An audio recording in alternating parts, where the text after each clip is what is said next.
ദൈവനാമത്തിന് മഹത്വം ഉണ്ടാവട്ടെ. ഏവർക്കും കർത്താവായ യേശുക്രിസ്തുവിൻ്റെ നാമത്തിലുള്ള സ്നേഹവന്ദനത്തെ അറിയിക്കുന്നു. ഈ വിശുദ്ധ ദിവസം നമുക്കൊന്ന് ചാരിപ്പാൻ തക്കവണ്ണം ദൈവം നൽകി തന്ന എല്ലാ നല്ല സാഹചര്യങ്ങൾക്കായിട്ട് ഞാൻ കർത്താവിനെ സ്തുതിക്കുന്നു. ഇന്നത്തെ അല്പസമയത്തെ ചിന്തയ്ക്കായിട്ട് അപ്പോസ്തലനായ വിശുദ്ധ പൗലോസ് കൊലോസ്യർക്ക് എഴുതിയ ലേഖനം 3-ാം അധ്യായം 1-ാം വാക്യം വായിക്കാം. കൊലോസ്യർ 3:1. ആകയാൽ നിങ്ങൾ ക്രിസ്തുവിനോട് കൂടെ ഉയർത്തെഴുന്നേറ്റിരിക്കുന്നുവെങ്കിൽ ക്രിസ്തു ദൈവത്തിൻ്റെ വലത്തു ഭാഗത്തിരിക്കുന്നിടമായ ഉയരത്തിലുള്ളത് അന്വേഷിപ്പിൻ. ഞാൻ ഒരിക്കൽ കൂടെ വായിക്കാം. ആകയാൽ നിങ്ങൾ ക്രിസ്തുവിനോട് കൂടെ ഉയർത്തെഴുന്നേറ്റിരിക്കുന്നുവെങ്കിൽ ക്രിസ്തു ദൈവത്തിൻ്റെ വലത്തു ഭാഗത്തിരിക്കുന്നിടമായ ഉയരത്തിലുള്ളത് അന്വേഷിപ്പിൻ. നാം എല്ലാവരും കർത്താവിനോടുകൂടെ മരിച്ച് അടക്കപ്പെട്ട് ഉയർത്തെഴുന്നേറ്റിരിക്കുന്നവരാ. നമുക്ക് ഈ ലോകത്തിൽ നാം ആയിരിക്കുമ്പോൾ ദൈവപൈതൽ എന്നുള്ള ആ വലിയൊരു പദവി ദൈവം നമുക്ക് നൽകിത്തന്ന് നമ്മെ ജീവനിലേക്ക് കടത്തുന്ന വലിയ ദൈവത്തിൻ്റെ സ്നേഹത്തിനായിട്ട് നമുക്ക് ദൈവത്തെ സ്തുതിക്കാം. ഇവിടെ പറയുന്നത്, ആകയാൽ നിങ്ങൾ ക്രിസ്തുവിനോട് കൂടെ ഉയർത്തെഴുന്നേറ്റിരിക്കുന്നുവെങ്കിൽ, അതായത് നാം ദൈവമക്കളാണെങ്കിൽ ക്രിസ്തു ദൈവത്തിൻ്റെ വലത് ഭാഗത്തിരിക്കുന്നിടമായ ഉയരത്തിലുള്ളത് അന്വേഷിപ്പിൻ. അപ്പോൾ നമ്മുടെ ചിന്തകളും അതുമായിട്ട് ബന്ധപ്പെട്ടുള്ള നമ്മുടെ പ്രവർത്തനങ്ങളൊക്കെ ക്രിസ്തു ദൈവത്തിൻ്റെ വലതുഭാഗത്തിരിക്കുന്നിടമായ ഉയരത്തിലുള്ളതായിരിക്കണം എന്നാണ് അപ്പോസ്തലനായ പൗലോസ് നമ്മെ ഓർമ്മിപ്പിക്കുന്നത്. ഉയരത്തിലുള്ളത് എന്ന് പറയുന്ന ഉടനെ അത് തികച്ചും ദൈവസന്നിധിയിൽ നിന്ന് വരുന്നതെന്നാണ് യാക്കോബിൻ്റെ ലേഖനം 1:17 പറയുന്നത്. എല്ലാ നല്ല ദാനവും തികഞ്ഞ വരമൊക്കെയും ഉയരത്തിൽ നിന്ന് വെളിച്ചങ്ങളുടെ പിതാവിങ്കിൽ നിന്ന് ഇറങ്ങി വരുന്നു. അപ്പോൾ ഉയരത്തിൽ നിന്ന് ഉദ്ദേശിക്കുന്നത് സ്വർഗസ്ഥനായ പിതാവിൻ്റെ സന്നിധിയിൽ നിന്ന്, അല്ലെങ്കിൽ ദൈവഹിതപ്രകാരം. ഉയരത്തിലുള്ളതല്ല നാം ചിന്തിക്കുന്നതെങ്കിൽ നാം കർത്താവിനോട് അകന്നു പോകുവാനായിട്ട് ഇടയാകും. നാം ഈ ലോകത്തിലായിരിക്കുമ്പോൾ ലോകത്തിൻ്റെ ആയിട്ടുള്ള പല കാര്യങ്ങളൊക്കെ ഇടപെടുമ്പോൾ അതിന് സാധ്യതയുണ്ട്.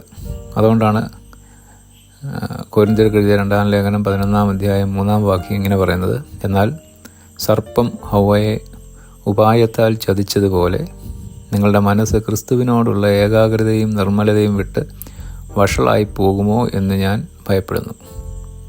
അപ്പോൾ ദുഷ്ടനായ പിശാച് നമ്മെ വഞ്ചിക്കും. അവൻ ആദ്യം മുതലേ വഞ്ചകനാണ്. ഈ ഉയരത്തിൽ നിന്നല്ലാതെ ഈ ലോകത്തിൽ നിന്ന് വരുന്നതെല്ലാം ദുഷ്ടനിൽ നിന്നാണ് വരുന്നത്. നമുക്കത് നന്നായിട്ടറിയാം. ഈ ലോകവും അതിൻ്റെ എല്ലാ കാര്യങ്ങളും ദുഷ്ടൻ്റെ അധീനതയിലാണെന്ന വചനം പറയുന്നത്. പലപ്പോഴും നമ്മൾ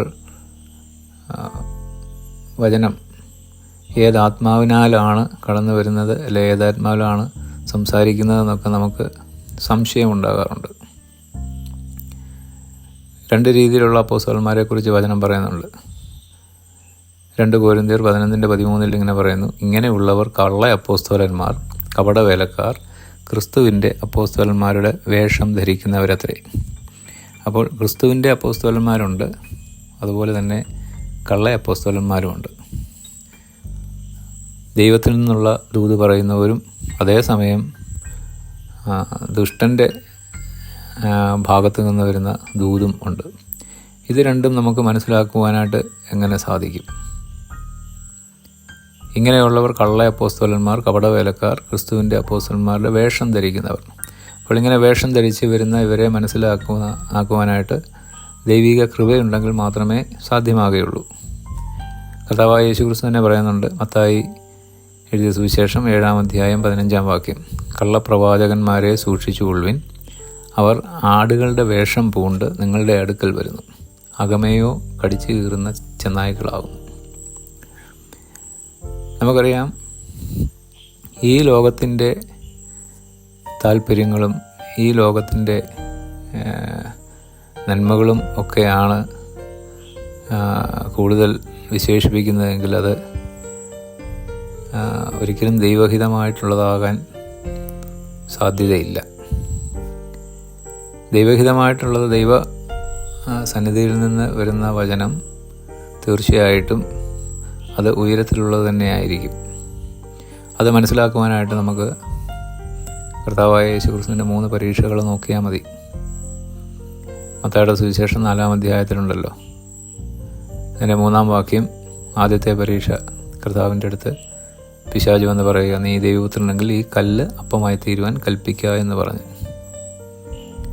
അപ്പോൾ ഈ ലോകത്തിലുള്ള കാര്യങ്ങളാണ് നമ്മുടെ വിശപ്പിന് വേണ്ടിയുള്ള കാര്യങ്ങൾ, അല്ലെങ്കിൽ നമുക്ക് ആവശ്യമുള്ള ഇങ്ങനെയുള്ള കാര്യങ്ങൾ ലോട്ടുള്ള ചിന്തയിലേക്കാണ് പിശാച് നമ്മളെ കൊണ്ടുപോകുന്നത്. എന്നാൽ കർത്താവായ യേശുക്രിസ്തു അവിടെ കൊടുത്ത മറുപടി നമുക്കറിയാം. മനുഷ്യൻ അപ്പം കൊണ്ട് മാത്രമല്ല ദൈവത്തിൻ്റെ വായിൽ കൂടെ വരുന്ന സകല വചനം കൊണ്ടും ജീവിക്കുന്നു. അപ്പോൾ കർത്താവ് അതിന് മറുപടി കൊടുത്ത ഉയരത്തിലെ കാര്യങ്ങൾ കൊണ്ടാണ്. ദൈവത്തിൻ്റെ വായിൽ നിന്ന് വരുന്ന വചനം, അപ്പോൾ അത് ദൈവസന്നിധിയിൽ നിന്ന് വരുന്നതാണ്. രണ്ടാമത്തെ പരീക്ഷ പറയുന്നത്, നീ ദൈവപുത്രനുണ്ടെങ്കിൽ താഴത്തോട്ട് ചാടുക. നിന്നെക്കുറിച്ച് അവൻ തൻ്റെ ദൂതന്മാരോട് കൽപ്പിക്കും. അവൻ നിൻ്റെ കാൽ കല്ലിനോട് തട്ടാതെ വണ്ണം നിന്നെ കയ്യിൽ താങ്ങിക്കൊള്ളും എന്ന് എഴുതിയിരിക്കുന്നുവല്ലോ എന്ന് പറഞ്ഞു. അത് സത്യത്തിൽ വചനത്തിലുള്ള കാര്യമാണ് പിശാച് പറയുന്നതെങ്കിലും അതും ഈ ലോകത്തിലുള്ള കാര്യങ്ങൾ, അതായത് നിനക്ക് പ്രസിദ്ധനാകുവാനായിട്ട് നിനക്ക് അവസരമുണ്ട്. അപ്പോൾ നീ ഇങ്ങനെ ഒരു അത്ഭുതം കാണിച്ചു കഴിഞ്ഞാൽ നിൻ്റെ ദൗത്യം നിനക്ക് വളരെ വേഗം ചെയ്യുവാനായിട്ട് സാധിക്കുമല്ലോ. പിശാച് വളരെ തന്ത്രപൂർവ്വം കർത്താവിൻ്റെ സന്നിധിയിൽ വരിക. അതുകൊണ്ടാണ് അപ്പോസ്തലനായ പൗലോസ് പറയുന്നത്, സർപ്പം ഹവ്വായെ ഉപായത്തിൽ ചതിച്ചതുപോലെ. ഇപ്പം കർത്താവായ യേശുക്രിസ്തു ആയതുകൊണ്ട് അതിന് തക്കതായിട്ടുള്ള മറുപടി കൊടുക്കുന്നുണ്ട്. നിൻ്റെ ദൈവമായ കർത്താവിനെ പരീക്ഷിക്കരുത്.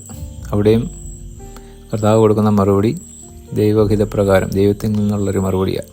അപ്പോൾ ഈ ലോകത്തിൻ്റെ കാര്യങ്ങളെക്കുറിച്ചാണ് പിശാച് പറയുന്നത്.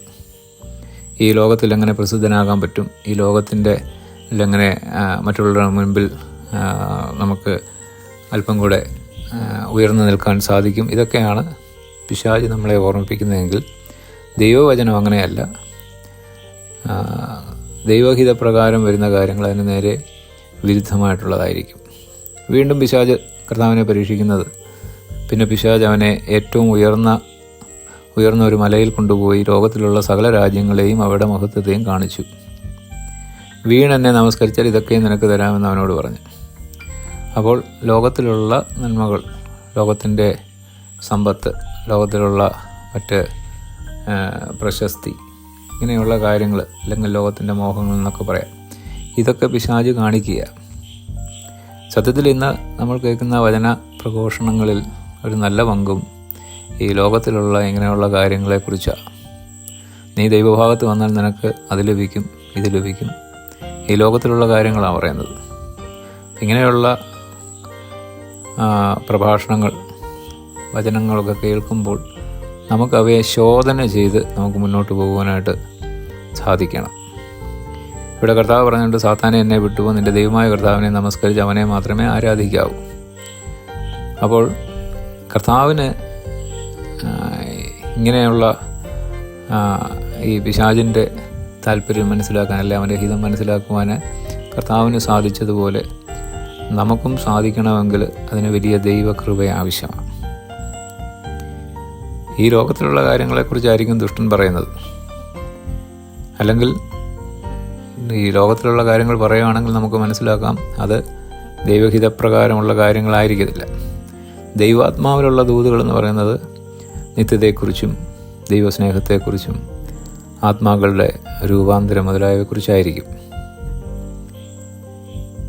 1 യോഹന്നാൻ 4:1 പറയുന്നത്, പ്രിയമുള്ളവരെ, കള്ളപ്രവാചകന്മാർ പലരും ലോകത്തിലേക്ക് പുറപ്പെട്ടിരിക്കയാൽ ഏത് ആത്മാവിനെയും വിശ്വസിക്കാതെ ആത്മാക്കൾ ദൈവത്തിൽ നിന്നുള്ളവയോ എന്ന് ശോധന ചെയ്യുവിൻ. അപ്പോൾ നമ്മൾ കേൾക്കുന്ന വചനമൊക്കെ നമ്മൾ ശോധന ചെയ്യേണ്ടതാണ്. ഇതേത് ആത്മാവിലാണ് പറയുന്നത് എന്ന് മനസ്സിലാക്കിയിട്ട് വേണം നമ്മളത് ഏറ്റെടുക്കുവാൻ. ഇല്ലെങ്കിൽ നമ്മൾ ആദ്യം വായിച്ചതുപോലെ സർപ്പം ഹവ്വയെ ഉപായത്തിൽ ചതിച്ചതുപോലെ നാമും ഇങ്ങനെയുള്ള ചതിക്കുഴികളൊക്കെ ചെന്ന് വീഴുവാനായിട്ടിടയാകും. അതുകൊണ്ട് നമ്മൾ കർത്താവിനോടുകൂടെ ജനിച്ച്, കർത്താവിനോടുകൂടെ ജീവിച്ച്, കർത്താവിനോടുകൂടെ മരിക്കുന്നുവെങ്കിൽ മാത്രമേ നമുക്ക് കർത്താവിനോടുകൂടെ ഉയർത്തെഴുന്നേൽക്കാനായിട്ട് സാധിക്കുകയുള്ളൂ. അങ്ങനെ ഒരു ഭാഗ്യപദവിയിലായിരിക്കുന്നവരെയാണ് ദൈവമക്കൾ എന്ന് പറയുന്നത്.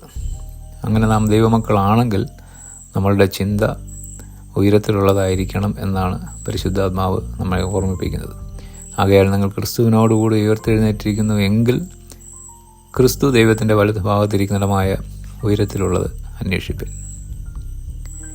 ഈ വചനങ്ങളാൽ ദൈവമായ കർത്താവ് നമ്മെ സഹായിക്കുമാറാവട്ടെ.